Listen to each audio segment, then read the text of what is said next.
అందరికీ నమస్కారం అండి. యోగి ఆదిత్యనాథ్ దేశంలో ఈ పేరు తెలియని వారు ఉండరు. యూపీ సీఎంగా ఆయన బాధ్యతలు స్వీకరించిన నాటి నుంచి నిత్యం వార్తల్లో నిలవడంతో పాటు బీజేపీలో కూడా కీలక నేతగా ఎదిగారు. కొంతకాలం క్రితం నుంచి ఆయన ప్రధాని రేసులో ఉన్నారనే వార్తలు కూడా వస్తున్నాయి.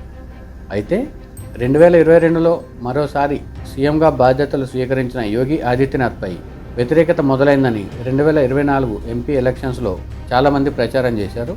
బీజేపీ చాలా సీట్లను కోల్పోవాల్సి వచ్చింది కూడా. మొత్తం 80 సీట్లకు గాను కేవలం 36 సీట్లు మాత్రమే గెలిచింది, 30 సీట్లను కోల్పోయింది.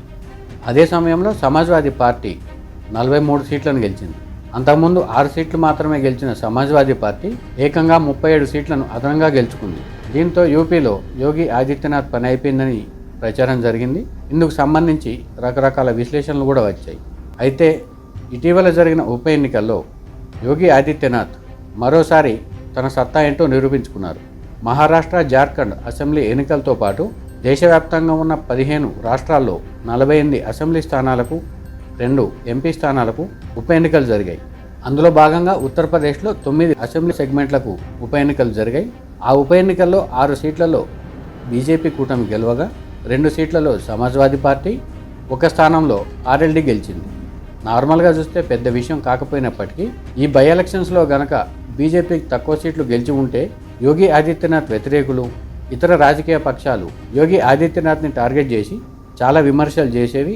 అదే టైంలో ఆయన కూడా రాజకీయంగా అక్కడ ఇబ్బందికర పరిస్థితులు తలెత్తేవి.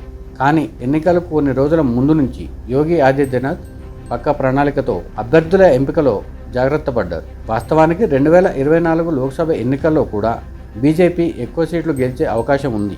అయితే యోగి ఆదిత్యనాథ్ చెప్పిన వారిని కాకుండా బీజేపీ అధిష్టానం సొంతంగా సర్వేలు చేయించి అందులో 15 మందిని బీజేపీ కూటమి అభ్యర్థిగా నిలబెట్టింది. ఆ 15 మంది కూడా ఆ ఎన్నికల్లో ఓడిపోయారు.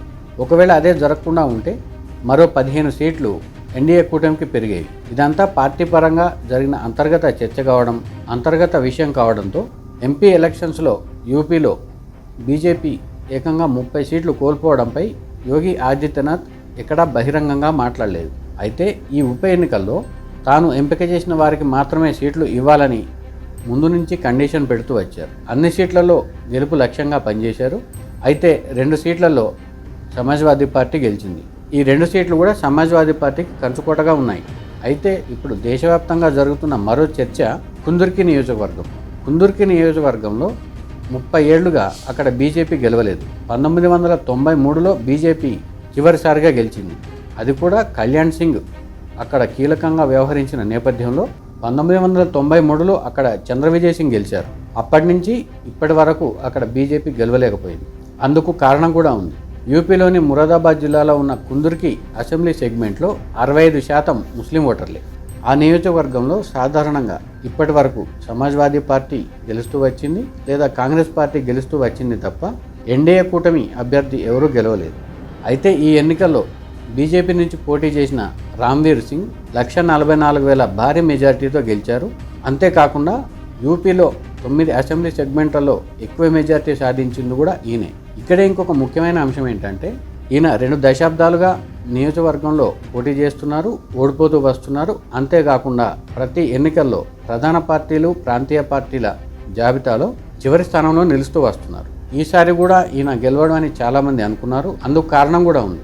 ఇక్కడ వివిధ పార్టీల నుంచి 12 మంది పోటీ చేస్తే 11 మంది ముస్లిం వర్గానికి చెందిన అభ్యర్థులే ఉన్నారు. ఏకైక హిందూ అభ్యర్థి రామ్వీర్ సింగ్ మాత్రమే ఇక్కడ బీజేపీ నుంచి పోటీ చేశారు. అయినప్పటికీ 1,44,000 భారీ మెజార్టీతో రామ్వీర్ సింగ్ గెలవడం యూపీతో పాటు బీజేపీలో కూడా చర్చ జరుగుతోంది. అదే సమయంలో ముస్లిం మెజార్టీ ఉన్న నియోజకవర్గాల్లో హిందూ అభ్యర్థిని నిలబెడితే గెలవటం అసాధ్యం అనే అభిప్రాయాన్ని కూడా రామ్వీర్ సింగ్ చెక్ పెట్టారు. ఇక్కడ ముస్లిం, హిందువు అనే విషయం పక్కన పెడితే రామ్వీర్ సింగ్ దాదాపు 15 ఏళ్ల నుంచి అక్కడ నియోజకవర్గంలో ప్రజలతో పాటే ఉన్నారు. ప్రజలకు ఏ ఇబ్బంది వచ్చినా ముందుగా వెళ్లే వ్యక్తిగా రామ్వీర్ సింగ్ పేరుంది. దీంతో చాలామంది ముస్లింలు ఆయనను తమ శ్రేయోభిలాషిగా భావించారు.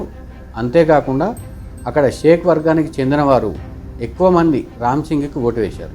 దీంతో ఆయన 1,44,000 మెజార్టీ సాధించారు. ఈయన గెలుపు యూపీలో రాజకీయ సమీకరణాలు మార్చుతుందనే చర్చ మొదలైంది.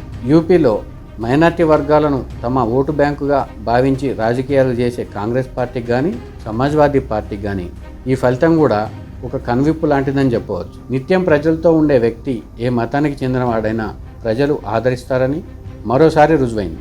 ఈ గెలుపుతో ఉత్తరప్రదేశ్లో యోగి ఆదిత్యనాథ్ ప్రతిష్ట పెరగడంతో పాటు బీజేపీలో కూడా ఆయన ప్రతిష్ట మరింత పెరిగింది. అదే సమయంలో 2024లో ఎంపీ స్థానాల్లో ఓడిన నేపథ్యంలో ఆయనపై వచ్చిన నెగిటివ్ ప్రచారానికి తెరపడినట్లయింది. ఈ ఫలితాల నేపథ్యంలో యోగి ఆదిత్యనాథ్ మరింత స్పీడ్ పెంచుతారనే చర్చ కూడా మొదలైంది. సో రానున్న కాలంలో యోగి ఆదిత్యనాథ్ పాలనలో ఎలాంటి మార్పులు ఉంటాయి, ఆయన ఎలాంటి నిర్ణయాలు తీసుకుంటారో వేచి చూడాలి. ఇది యూపీలో ఉప ఎన్నికల్లో బీజేపీ గెలుపునకు సంబంధించిన అంశంపై విశ్లేషణ. ఈ వీడియోపై మీ అభిప్రాయం ఏంటో కామెంట్ రూపంలో తెలియజేయండి. Thank you friends.